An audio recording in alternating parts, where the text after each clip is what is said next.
Hi everyone, Tim N2LCJ, once again doing a video on a subject that nobody has, at least that I could find, and that's a power supply and fan modification for the TS-930 Kenwood. Now we're not talking about power supply replacement here, as many people have done that. We're talking about a simple modification that should cost less than 30 bucks with all the parts included. Now why modify what's there versus replacing with popular quince supply? The first reason is cost. You could spend close to $300 on a power supply kit, and to me, spending $300 to modify the power supply of a radio that I paid $200 for that's working as it is didn't seem to make much sense, especially in a rig that's got a million miles on it like this one. Secondly, I just don't like switching supplies. I like iron, lots of iron. It's heavy and it works, especially when you can make the existing iron much more reliable, but I'm old school.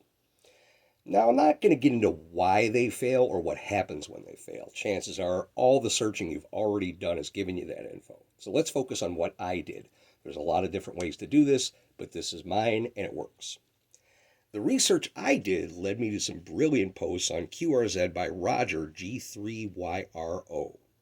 He stated on QRZ that all the power supply needs to be reliable, is a constant load, so it still has a load when you turn the power switch off, and that prevents the spike that causes the failures. Kenwood's design disconnects the whole rig from the output of the power supply when you turn the power off, and resulting in a voltage spike every time you turn the radio off, which after time ends up causing a failure. Now, he wired similar sized 24 volt computer fans directly to the output of the 28 volt regulator on the PA module. As well as providing that constant load, they also stop the PA and PSU heat sinks from getting hot in the first place. This is the approach I took. Why? Frankly, because I ordered the wrong fans on Amazon. Since I figured I had them, I might as well use them. I ordered 12 volt instead of 24. Whoops. So anyway, I decided to use them. Now, the first thing I did was remove the old fans and wiring. The fans in the radio are 70 millimeter, so make sure you get those unless you want to drill holes. Either way, you can work with what you wish. I'll provide the part numbers of the fans that I used in the comments section below. Now, if you're going to do what I did and wire two 12 volt fans in series, make sure the fans are not identical. On my first attempt, I powered up the radio and got a nasty ying, ying, ying, ying noise from the fans. It drove me crazy. It didn't take long for me to realize that since I wired them in series, I was creating a voltage drop, and one fan was getting more voltage than the other, causing them to run at slightly different speeds and create a noise oscillation, changing one of the fans and problem solved. Now let's take a look. What I had to do, and you'll notice I always put my call sign on a Dymo label on the back of the radios I have. Mounting the fans really wasn't a big deal. This panel comes off, drops down, just gut everything in there, and the same in here. The TS-940 I have done also, and I've done it slightly differently. I'll get into that later, but it's a more involved process. The only thing that you're going to have to do is make the holes for the screws, the mounting screws for this, slightly larger, because the screw holes are too small. Now, on the inside, when I had all this done and made sure that the radio was cool, the fans were great, but the noise by my definition was horrendous. But I admit I can't stand the noise of loud fans running when I'm using a radio, hence I don't own a switching supply. I decided to run a resistor in line, which I have mounted here. Now you're going to notice that the two connections, let me get something to point with. Okay, on the top of the board, let's get some more light. This is your 28 volt rail. Positive,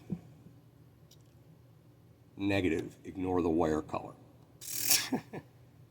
Anyways, I was looking and I tried a few different resistor combinations. I came up with this one. This is a 270 ohm 5 watt ceramic resistor from an old TV chassis I had laying around, and it was perfect. I tried 2 watt, but it just got too hot for my liking. This one only gets very slightly warm. Now, I suppose I should show the fan's working.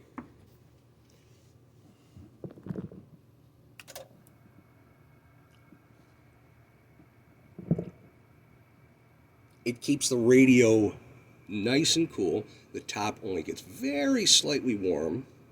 The air output on these is good, and because when I had this thing powered up originally after I first got it, when this fan came on, it was like a hairdryer. It was, blowing out hot air, and the top of the case got kind of warm. So, now when you turn the radio off, fans are still running. They'll run from anywhere from 10 to 20 seconds, depending on the fans that you use and the amount of current that's being drawn. Now the fans have almost stopped, and now they've stopped. So this is actually providing the load on the power supply, and it'll lengthen the life of the radio and keep everything cool. Now, I haven't done any contesting with the thing. I've done casual rag chew, etc., etc. Never noticed anything getting warm in the back of the finals here. But if you're going to wire a resistor in line as I did, and you find that it's getting too warm for your liking, change the value of the resistor to change the fan speed. So that's basically it. And I hope this video has helped you. I'm going to be doing a video on the TS-940 power supply fan mod, which is a little bit different and works a little bit differently, but it's basically the same principle. Until next time, N2LCJ. See you on the air.